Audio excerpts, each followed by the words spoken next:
Shri Swami Samarth. 2 September 2024ला Pithori Amavasya अर्थात पोळा हा सण आलेला आहे. 5वा श्रावणी सोमवार आलेला आहे. महिलांनो, आपण आई आहोत. आपल्या मुलाबाळांवरून दुपारी 12 वाजेच्या आत ही एक वस्तू ओवाळून टाकायची आहे, उतरवून टाकायची आहे. ताजा भात शिजवून घ्या. 2 मुलं असतील 2 वेळा दृष्ट काढा.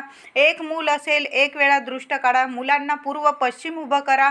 हातात उजव्या हातात भात घ्यायचा आहे, भाताची वाटी वगैरे किंवा एखाद्या कागदात घेतला चालेल. मुलांवरून 7 वेळा डोक्यापासून पायापर्यंत तो भात उतरवून घ्यायचा आहे. स्वामी समर्थांचा मंत्र जपत राहा आणि तो भात बाहेर कावळ्या चिमण्यांना खायला ठेवून द्या. झाडाखाली ठेवा किंवा गच्चीवर ठेवा. तो भात ठेवून द्यायचा. हातपाय धुवायचे घरी आल्यावर. असा हा उपाय आहे. कशीही लागलेली नजर बाधा, इडापिडा, समस्या टळून जातील. मुलांची भरभरून तुमच्या प्रगती होईल. प्रत्येक आईने हा